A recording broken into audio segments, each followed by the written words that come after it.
But you're learning English and you're learning business, so you will do well and you become independent. So I became an entrepreneur. How did I get overseas? I spent 3 years in the U.S. Air Force. And that was in 1971. 71 to 74. And then I just stayed because I was having a good time. And then, the way I became an entrepreneur is not the way you should do it. See, you're going to the Ute-Ena. Ute-Ena. I always get the letter N wrong. N-A or N-A? I forget that. So you're going to the university. I went to the University of Hard Knocks.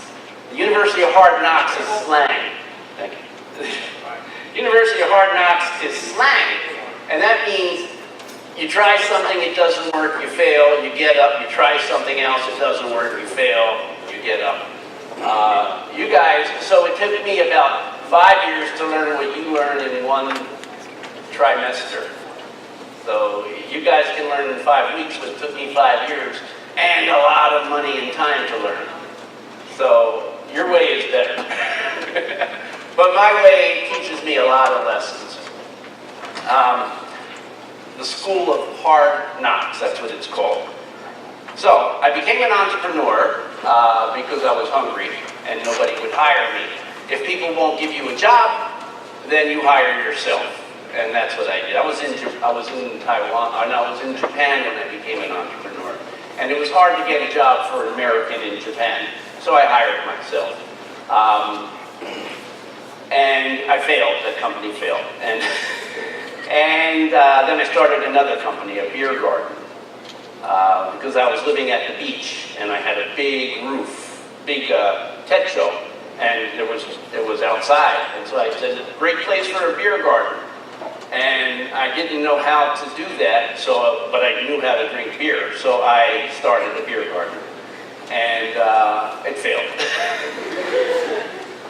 And what a shame. What a shame. No. Failure is good. Failure is good. Google is a big company, and one of their mottos is fail often. Failure is good. And that's the difference, by the way, in the American culture compared to, say, the Japanese culture or the European culture. In Japan, if you fail once, they make you commit suicide, almost. You have to actually run away from your village and become a exile and outcast, because in Japan, failure is bad. And as a result, the smart people, the entrepreneurs from Japan, move to America, because in America, failure is good. And it's not how many times you fall down, it's how many times you get back up. If you fall down 4 times and only get up 3 times, you're a failure. If you fall down 4 times and get up 5 times, you're a success.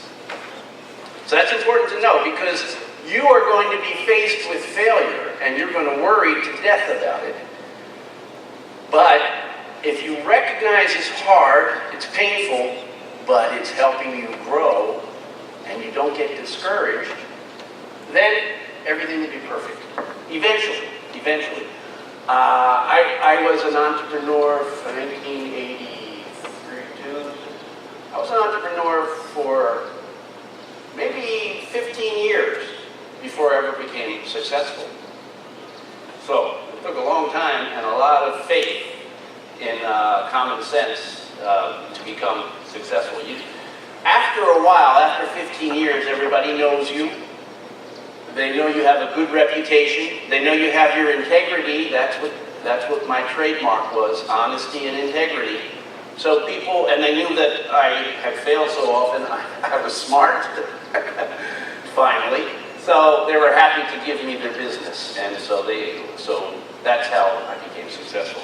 Because I stayed in the game. I didn't quit. I stayed in it. Now, to be an entrepreneur, well, to be a newspaper reporter, they tell you that there are 6 important questions whenever a newspaper reporter goes someplace to write a story. If a newspaper reporter came in here to interview a teacher about how to work in a university, he would have 6 important questions. Who, what, where, when, how, and why. So I'm going to talk about being an entrepreneur using those 6 questions. So the first one is, who should be an entrepreneur? Who should learn about being an entrepreneur? And the answer is everybody in this room. I don't care if you're going to be a teacher or a bombero, it doesn't matter. You need to learn to be an entrepreneur. So of course the second question is why? The reason is you people are all in trouble. The reason you're in trouble is you're going to live much longer than you expect. In 1900, the average lifespan in America was 40 years. Today, it's 80 years. Double. So if today it's 80 years and you guys are young, how long do you think your lifespan will be? It will actually be about 150 years or more. Why? And it won't be 150 years in Hogar de Ancianos. How do you say that? You know what I mean, right? It won't be spending 20, 40 years there. No. They actually have a word called health span. You have lifespan and health span. And nobody wants to live to be 150 if they're walking around like this and they can't see. Health span means you can live and play tennis. They want 3 things in a health span. They want you to be able to be mobile, to play tennis. They want you to have your brain sentience, and they want you to look good. If you can't do those 3 things, they don't consider the people who are studying this and working for it, they don't consider it a success. They want you to have those 3 things. Mobility, sentience. Sentience is a word you may not know, but it means having a brain and thinking. If you have Alzheimer's, that's not sentience. So they want to make sure you have no problems with your brain, no problems with your feet, and no problems with your looks. Because if your skin is all crinkly like an old tamarindo, then you don't want to, if you don't look good, you don't feel good. So they're going to work for all of that. The way they're doing it, by the way, and that's not what our lecture is not about how you live to be old, but the way they're doing it is regenerating. They've figured out how to tell your cells, the pieces of your body that tell you to get old and die, they figured out how to tell it to stop doing that and maybe get back to the original cells that you were born with. Because they're still in your body. The ones that you were born with, they're still there. They can turn the clock back and get to those again. And they will grow out fresh skin, fresh heart muscles, fresh everything. They're about 10 years away from that. That story is just to tell you that you have to change your thinking and stop thinking that you're going to work for 30 years and then retire. Because if you work for 30 years, you'll be 50 years old, and if you live to be 150, what are you going to do with the other 100 years? I mean, you're just not going to be able to retire. The company that you retire from can't pay you for 100 years to sit at home and watch TV. And and you're going to go crazy if you sit at home for 100 years and goof off. So you're going to live to be a long time. And so you have to start thinking about that. And that's why you all have to be thinking about being an entrepreneur. Because the other thing is the big companies that exist today aren't going to be here in 10 years. 10 years ago, if you got a job with a camera company called Kodak, it was the biggest camera company in the world, and you would say, yes, I got a job with a camera company. You tell your friends, I got a good job with this big company. Well, 3 years later, that company disappeared. They're gone. They went from being the #1 company in the world to being bankrupt. They're gone. We had General Motors. They were making cars. They were just untouchable. And then they went bankrupt. Now they started to come back, but they're still shaky. They're not. There's a company called Tesla who's kicking General Motors, and Tesla just started. And they have electric cars, and they're kicking General Motors' butt. So General Motors has to get young again, or they're going to disappear. So the big company that you get with, there are companies, say you work for Issei. What could be better? Issei, you work for 100 years with Issei. No, because people are learning how to put solar panels with batteries, cheap batteries, at their home. In 10 years, you're going to have a cheap battery and solar panels. You're not going to need the electric company to give you electricity anymore. You're going to create it from the sun, and then when it's a rainy day, your battery is going to power your house. And your lights are going to be, LED lights. Instead of 100 watts, they'll be 2 watts. So you're not going to need that much power. And Issei might go away. So if Issei goes away, if you get a good job with Issei, and in 20 years they're gone, where are you? You better learn to be an entrepreneur. You better think about it. The new economy, because of that, and I didn't even talk to you about AI. That's the English way to pronounce the letter A-E. AI. Does anybody know what AI is? It stands for Artificial Intelligence. What do you call AI in Spanish? Do you have a word? Oh, is that you call the whole word, huh? So we use a siglo, is that the word? Siglo is an acronym. We use a AI. So it's even a noun, it became a noun. And A-N and AI. So your car is going to be driven by an AI. We don't use the word robot so much. Yeah, we don't use the word robot so much. You're going to be the driver's seat and the car is going to drive itself. Yeah. You won't even have a driver's seat. You'll be sitting in the back watching the video. The car will drive itself. Watching TV. Yeah. The car drives itself to the location. Yeah, or you could actually be in a bedroom, sleeping. So you go to bed tonight and you wake up tomorrow in Mexico City. It's like a movie on his own. Yeah. It's like Autopilot, autonomous driving. And it happens today, by the way. It happens today. They took, now today, because they don't trust it, they always have a driver sitting there because of the law. But they took 3 or 4 trucks in Sweden and they drove it across Europe. And they never touched the steering wheel. That actually happened 2 years ago. So, and we call that an AI. But they'll also have an AI in your phone. Your phone already is starting to get an AI. When you take a picture, some of the new phones, they have an AI in it. When you take a picture, what they do, it's amazing. You take a picture, and the AI looks at that picture, and then it goes to Google Photos, and looks at all those pictures.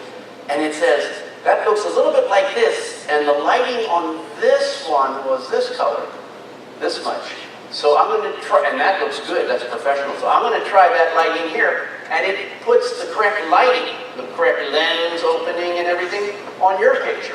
And it runs over and looks at all of the millions of Google Photos and comes back to you just like that. And that's today. Here's an important quotation that you should remember. In English, sorry. French. At this moment, the rate of technological change is the slowest you will ever experience for the rest of your life.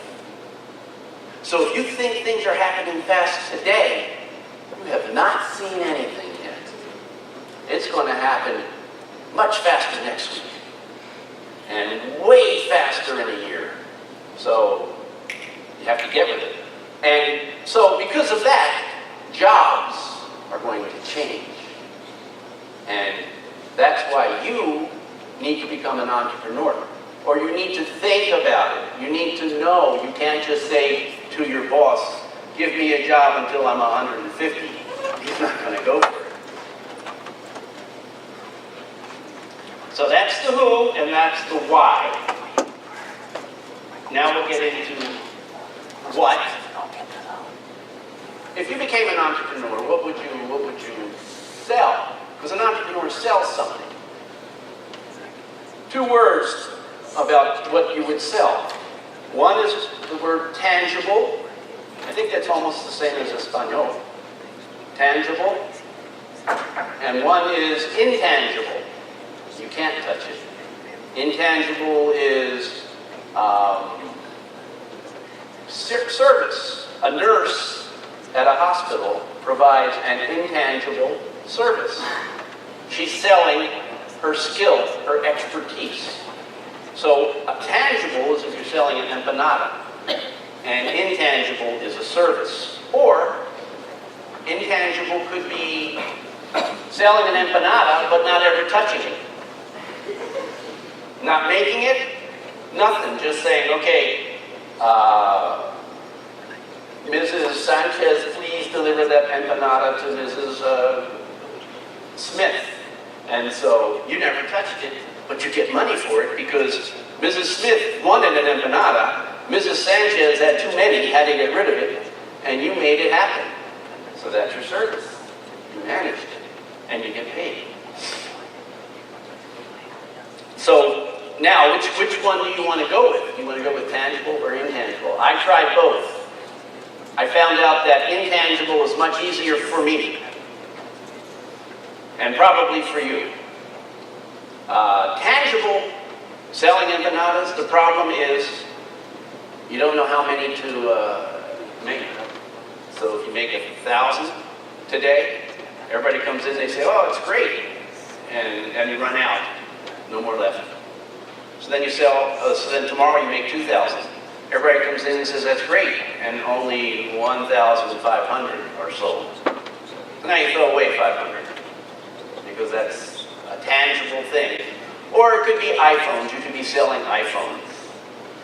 So you have 1,000 iPhones and everybody buys it, and then the new iPhone comes out, and you still have 400 iPhones on your shelf. So you lose money on the 400 because they're out of date now. They're the iPhone 19 and they have an iPhone 20. So you know how the iPhones keep going. So you have to... having tangible is difficult. Plus, if you have those iPhones on your warehouse shelf, now you need to rent space from a warehouse. And you need to pay people to come and count them for you every day or every month, inventory. And you got to pay a guard man to make sure nobody steals it from you. And you have to pay insurance in case there's a fire.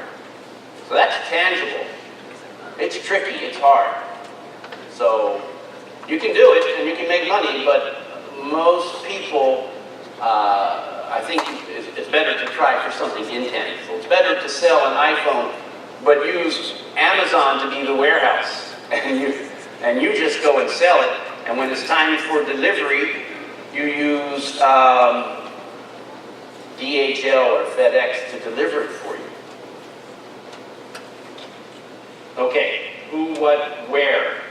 Where will you open your business? And by the way, you don't have to completely open a business. You don't have to completely open a business. I had 86 locations. I ran those 86 locations from my bedroom. From my bedroom. I was worldwide. Now I had to get on an airplane every now and then and travel.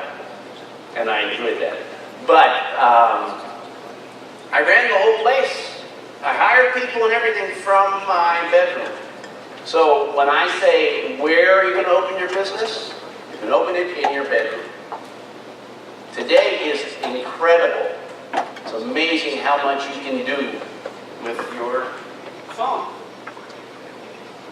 It's amazing how much work you can get done with this. So where are you going to open your business in your bedroom, and who's going to be your market? The whole world. 20 years ago, 30 years ago, you wanted to open a business for your neighborhood. But the rate of technology is changing slower today than it ever will in the rest of your life. So 20 years ago, one thing happened. 10 years ago, not just selling to your neighborhood, but to your whole country. And today, and then a year, 5 years ago, not just to your whole country, to the whole globe with internet.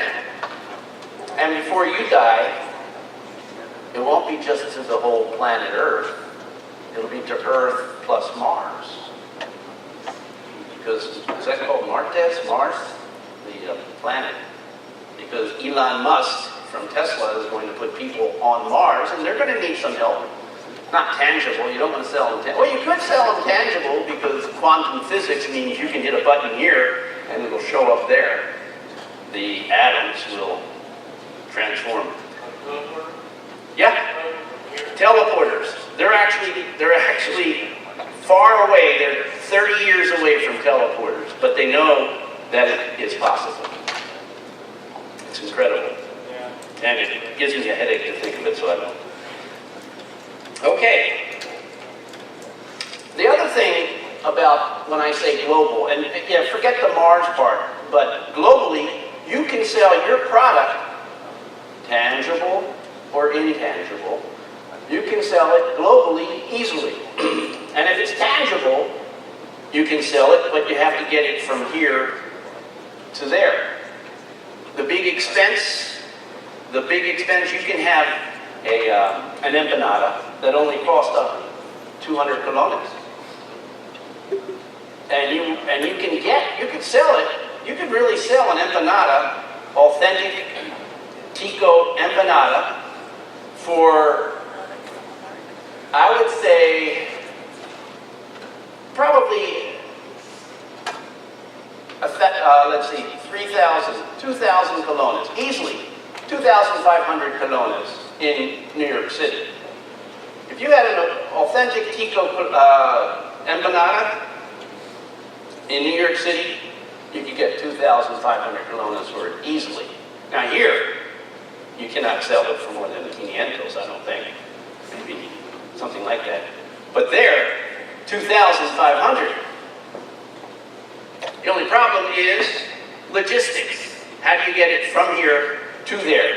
Because it might cost you 3,000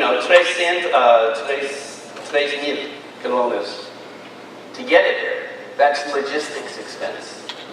But logistics expense is coming down every day, going to zero. And so in a few years, it will almost be zero. And why is that? How can it be zero? Well, an expensive part of logistics is the truck driver. You have to pay his salary every day. Or the captain of a ship who runs a boat. And the crew, you have to pay for their salaries. And then when it gets to New York City, there's, at the port, say, or where the truck comes in, now you got to get it to that house. And so you have to hire Uber Eats or a taxi to bring it to the house. So you have to pay that driver. In 10 years, there's not going to be any drivers. You're going to put it in this little module, and the module is going to fly to the nearest port, and then fly over to the nearest port in an airplane that doesn't even have a pilot, and then it's going to land, and another drone will pick it up and deliver it to the person. And that'll be done so cheaply that you pay 0 drivers. There's almost no humans touching it. So you have no salaries to pay. And by the way, that's why you guys need to worry about your jobs, because they're not going to hire any humans. They're just going to hire AIs, robots. But logistics are going down to 0, and you have to think about that in your future daydreaming. You have to think about that in your daydreaming, and you should be daydreaming. Get away from your computer, get away from your screen, and sit there and look at beautiful nature in Costa Rica and let your mind run for a while. Not every day, but sometimes. And that'll help you create ideas. So when you're daydreaming about your future, think, you have to know what the future is. And so you have to know that, first of all, I'm going to live a long time. Secondly, the cost of transportation is going to be cheap. So in the future, I don't have to worry so much about that. If I have something wonderful in Costa Rica and it can sell in New York, I don't have to worry too much about the expense. Whereas today, it's impossible. You cannot sell anything from Costa Rica in New York unless you sell a whole boat. See, if you can fill up a whole container on a boat, then the cost of logistics is almost zero, because the whole container might cost $10,000, but if you have 10,000 pieces in there, it's only $1 each. That's pretty cheap. 500 colones each, 600 colones each. Okay, so now we know where. And then the question is, when? When should you start your business? If you have a chance, it's a good idea to try to start it when you're, if you have a chance, work for some big company for about 5 years. Work for a big company for 5 years, and when you work for a big company, you're going to look around, you're going to meet people outside the company, people who sell things to the company, people who you sell things to. So that's helpful. Networking, knowing human beings is important. Knowing human beings who are in business is important. But the second thing about working, if you can work for 5 years, is you're going to look at your company and their companies, and you're going to say, this is stupid the way they're doing this. This is very inefficient. This is crazy. I have a better idea. And that's what will happen. You'll get a better idea. But then you look at the company and say, well, I like the way they do this, I like the way they do this, but that is stupid.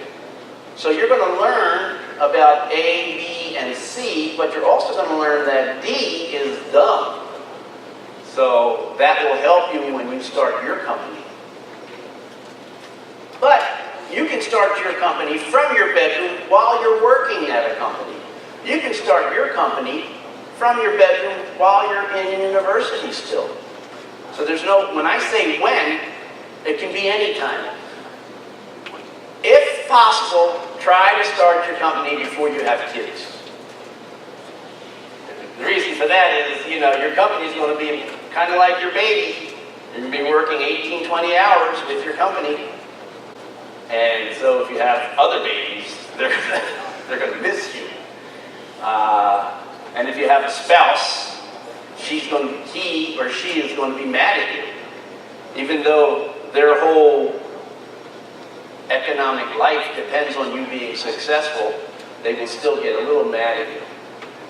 So what I did was I started a company, but I married, the person I married also worked at the company. We both started it. My girlfriend and I got married and started a company. So that way we were both working in that same company. We were both spending 18 hours, 20 hours, until we had kids, and then she could only spend 5 hours in the company and the rest of the time at home with the kids. For about 15 years, and then back to the company.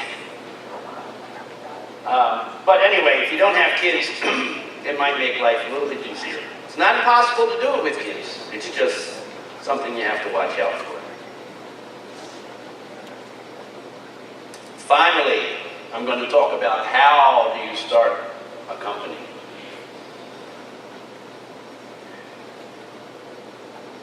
So in a company, when you're starting a company as an entrepreneur, and again, when I say starting a company, that doesn't mean going to the hacienda and registering a company as a sole proprietorship or as a partnership or as a corporation.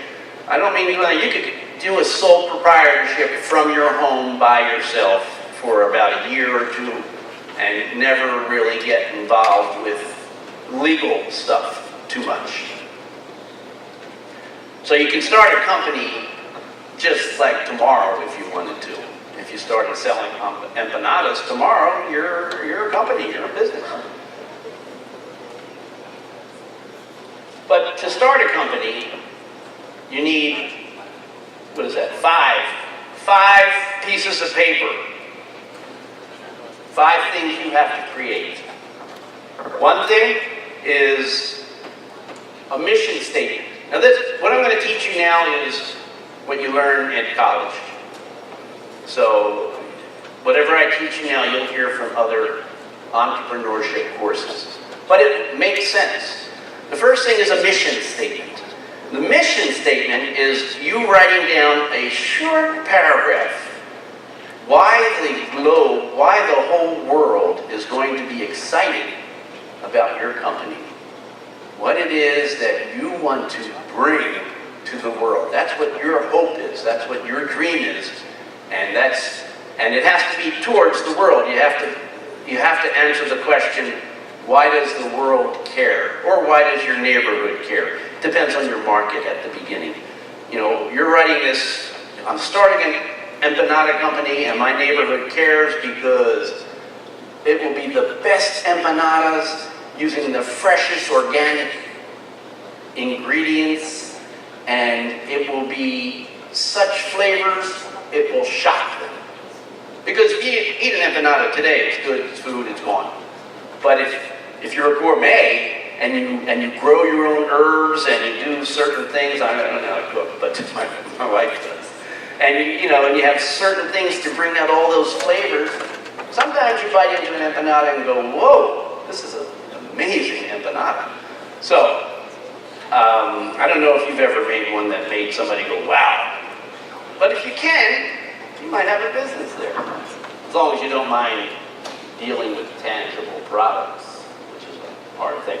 So, you want to have a mission statement. The world really is excited about you doing your product, your service, whatever you're selling. That's your mission statement. Now the next thing is a business plan.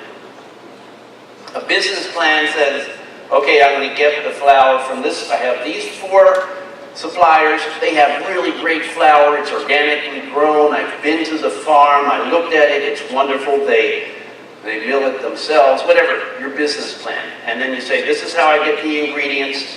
This is how I get the money. This is how this is who's going to take care of my contador. This is who's going to take care of my quality control. You kind of just describe your business. That's your business plan. And you don't have to say this person. You have to say, I'm going to have a contador. Is that how you pronounce it? Contador? Is that right? Accountant? Contador? Okay. My pronunciation is terrible. So, you're going to have so you're going to have, you just describe the different positions that you're going to need to support you and how you're going to get people in those different positions. And here's a trick about getting people in different positions. Don't hire them. Just set up outsource to them. That's the word I'm looking for. Outsource to them. You don't need an accountant sitting next to you to do your accounting once a week. So 4 days you're paying her, and 1 day you use her. That's a waste of resources. That's a waste of money. So if you're only going to use her 1 day a week, and he's going to use her 1 day a week, and he's going to use her 1 day a week, just share her among everybody. You just go and say, I need you to do this accounting by internet. Send it to me on my WhatsApp, and back and forth if you have questions. See, in the old days, you needed the accountant sitting next to you. But today, you could hire an accountant who lives in India or in Spain. And you wouldn't even know. She could live next door to your house. She could be your vecino, or she could be in Madrid. Doesn't matter. Am I running out of time? Oh, that's somebody else. Okay. All right. Telling me that I'm running out of time? Okay. Thanks. I get to go until 9:50, right? Okay. So, yeah, you can outsource your work. So in your business plan, you want to describe that. Because if you're I ran that business out of my bedroom, and I outsourced all of my work. I outsourced my payroll. Payroll's hard. Twice a month, you got to do payroll. You have to send the money to everybody. You got to calculate how many hours they worked. You have to pay some money to the hacienda. You got to do this. Payroll's a little bit hard. I outsourced it. I had somebody else do it. I didn't have to touch it. I just paid them, say, $500 a month. Instead of paying them $3,000 a month to sit next to me for 30 days and only work 2 days. That's crazy. So you don't want to ever do that. You want to outsource whatever you can. You could outsource it to India. After your business plan, you want to have, so we talked about the mission statement, the business plan. Now you need a marketing plan. A marketing plan is like a battle plan. You're a general. You're going into the battlefield, which is the market. How are you going to win? How are you going to kill your competitors? How are you going to defend against your competitors? How are you going to get soldiers on your side? Soldiers are the consumers, the people who buy your product. How are you going to get them on your team and not on Claro's team? I'm McColby and they're Claro, and it's war. So you have to figure out how are you going to market this and who your competition is. Now you're writing these 4 things so far. What I got? Yeah. You're writing this mostly for yourself, because when the battle starts, when you start your business, there are bullets shooting everywhere, and you're going to lose track of what the heck you're doing. Because it's so busy. And, I have to get enough money to make the payroll so I can pay the employees. Oh, I need to pay my insurance for this. There's just so much stuff going on. You're going to be putting one foot in front of the other, and you're not going to see where you're going. So, once a week, you pull up your business plan and your mission statement and your marketing plan, and you go, oh yeah, I'm doing that. Oh, I'm not doing that. Oh yeah. So that's why you're writing this. But you're also writing this for potential investors. You might ask your family to let you borrow $1 million colones. Or you might go and ask some friends, or you might go to the public and say, using crowdsource, using GoFundMe, or using something like that, and say, I need some money for this reason. But they're going to ask you, tell me about your plans. And so you need to be able to, you can't say, you have to be able to quickly articulate what your plans are and show them your documents, your marketing plan, your mission statement. Show them the mission statement and they get excited. And how do you show this guy in New York City who has $5 billion and would be happy to give you $10,000 if you only give him a good idea? How do you show him your marketing plan? You send it to him on the internet. He doesn't have to be, the $5 billion guy doesn't have to live in ILEWEEK. He could live in Beijing. Doesn't matter. That's what the internet does for you. Everything is global. Now, to tell somebody about your business, one other document, there's 2 other documents you need. Okay, real quickly, the other document is, number 4 is your pro forma. Pro forma is Spanish, or Latin, it means in advance, or practice. Your pro forma balance sheet and your pro forma profit and loss statement. Ganancias, and what did you call it? Salidos? Profit, income and expenses? Ganancias and salidos, I think. Profit and loss. Income and expenses. So you have to, you're sitting there, you're thinking about this empanada business, you got to kind of write out, because if you want me to give you money, I don't know what it costs to make an empanada. So if you're saying, yeah, I'm going to sell it for 500 colones, I'm like, I don't know, is there any profit in that? So you have to come up with, kind of what it's going to cost, and you have to write it down. You can get somebody to help you. You can ask somebody on the internet, hey, give me a profit and loss statement for all this. Or you can do it yourself. You can go to YouTube on the internet. You can learn anything on YouTube. You don't need, you should quit university tomorrow and go on YouTube. Sorry, teacher, I'm sorry. You can learn anything on YouTube. And you sit there and it'll tell you how to do a profit and loss statement and a pro forma. So you do your profit and loss statement and your pro forma so that when you show it to somebody, they can go, oh my goodness, it only costs 300 colones to make an empanada. I know I can sell this for 2,500 in New York, and it only costs 30 colones to ship it to New York. Ah, by air. Ah, I think, well, and so that's what I'm looking at, your pro forma, and I'm like, that makes sense. I can, yeah, good points. Then I want to see your marketing plan, because if it's so easy, how about your competition? Oh, I see, you have the special maize that you're using and nobody else can get to it because it's your neighbor and you told him if he gives it to anybody else, you'll kill him. Oh, that's good. Good marketing plan. So we talked about 4. Mission statement, business plan, marketing plan, pro forma, balance sheet, profit and loss. And the 5th thing is what we call, this is slang, this is called an elevator pitch. You know what an elevator is? It's elevator? Anyway, Spanish word for elevator. Okay. So you're in a tall building and you walk on the top floor and just before the door closes, somebody says, hold the door. You're on the 50th floor. Somebody says, hold the door, and you hold it, and in walks this one guy, and the door closes. And you look at him and say, aren't you Bill Gates? Aren't you Bill Gates? And he goes, yeah, I'm Bill Gates. Oh, so now you have 20 seconds to tell him why he needs to give you money.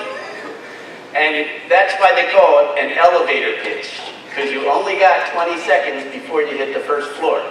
You got to tell him why he needs to give you money for your business. And you can't go, ding, and he gets off and says, nice talking to you, and he leaves. You got to be able to say, Mr. Gates, I know you're busy, but while we got time, I want to tell you, and when he gets to the first floor, he says, well, here, come on with me, let's sit down and talk about it. Bingo, your elevator pitch worked.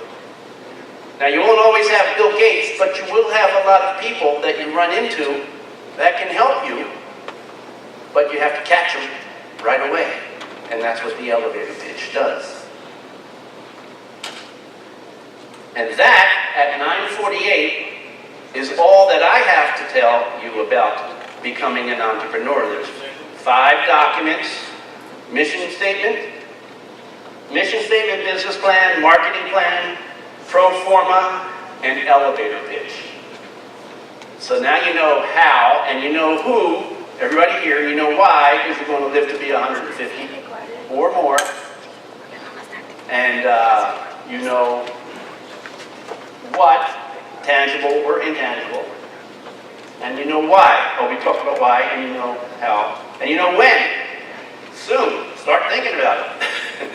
So that's me talking to you. How about you guys ask me any questions? Iceland gets dark at noon. Turkey is dangerous. Those are geographic travel questions if you have any. How about anything else? Any other questions? No. Okay. Who thinks they might possibly be an entrepreneur in the future? Nobody. Some? Oh, good. Okay, so 1 person, 2 people, 3 people. So 3 people are tienes razón, and the rest of you are all wrong because you're going to be entrepreneurs. You're going to need to. It's going to be survival. It's not going to be choice. So keep that in the back of your head so you won't be surprised. You don't want to be sitting on the train track looking with your back to the train and have the train run you over. The future is coming down that track. You have to be looking at it so you can get out of the way. Thanks a lot. now probably you have your business idea now running in your head, right?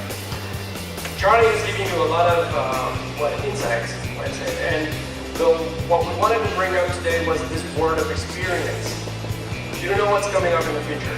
You know what the County Scout is doing and all the things that will be coming up for us. And we are not very sure that we're going to be able to keep living in the way, or maybe we will. But we need to understand that we need to treasure all these skills and listen to the people who have been there and have done that. Right? Yeah. Good. Well, but to show our appreciation and the team's appreciation and here we have an award of recognition to the lecture Entrepreneurship Award of Experience